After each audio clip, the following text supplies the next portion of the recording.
இன்றைய வசனம் தியானத்தின் தலைப்பு. அவர் நமக்கு செய்த வாக்குத்தத்தம் என்ன? 1 யோவான் 2 அதிகாரம் 25 வசனம். நித்திய ஜீவனை அளிப்பேன் என்பதே அவர் நமக்கு செய்த வாக்குத்தத்தம். நித்திய ஜீவனை நாம் எப்படி பெற்றுக்கொள்ள முடியும்? யோவான் 5 அதிகாரம் 39 வசனத்தில், வேத வாக்கியங்களை ஆராய்ந்து பாருங்கள், அவைகளால் உங்களுக்கு நித்திய ஜீவன் உண்டு என்று வாசிக்கிறோம். தினமும் பல காரியங்களை நாம் ஆராய்ச்சி செய்வதில் நம்முடைய நேரத்தை, நம்முடைய சிந்தையை செலவிடுகிறோம்.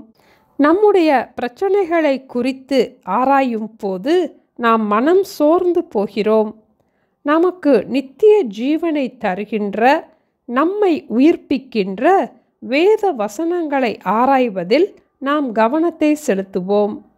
வேத வசனங்களை நாம் ஆராய்ந்து பார்க்கும் போது நித்திய ஜீவ வழியிலே சென்று இயேசு நமக்கு தருகின்ற நித்திய ஜீவனை நாம் பெற்றுக்கொள்ள முடியும்.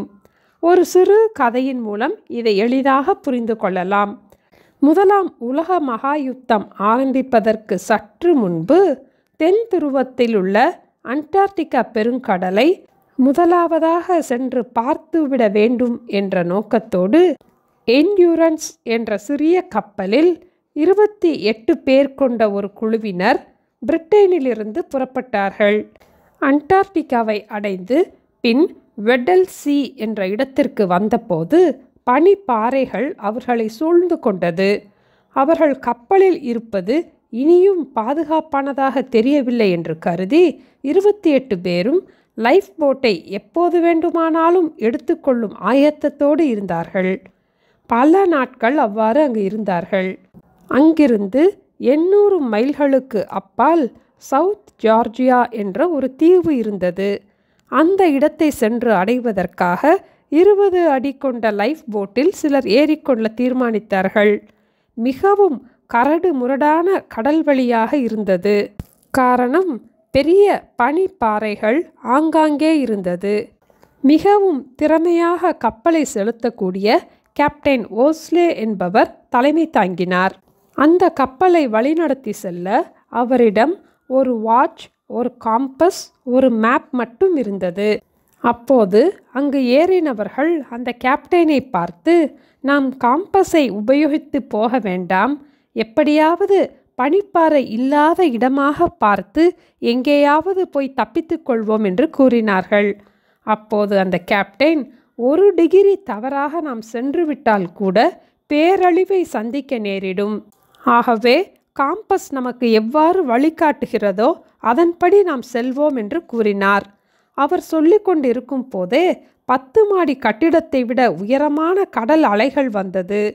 அவர்கள் நனைந்து போனதால் கடலிலே குளிரோடும் ஈரத்தோடும் இருந்தார்கள். மிகவும் குறைவான உணவு மட்டும் அவர்களிடம் இருந்தது. அந்த படகை தலைமை தாங்கின அந்த கேப்டன் அந்த காம்பஸை நன்றாக உபயோகிக்க தெரிந்தவர். அந்த மேப்பும் காம்பஸும் வழிகாட்ட கவனமாக அந்த லைஃப் போட்டை செலுத்தினார். அந்த போட் பத்திரமாக சவுத் ஜார்ஜியா என்ற தீவை சென்று அடைந்தது. அப்போது எல்லோரும் அந்த கேப்டனை பார்த்து, உலகிலேயே நீங்கள்தான் புத்திசாலியான கேப்டன் என்று பாராட்டினார்கள்.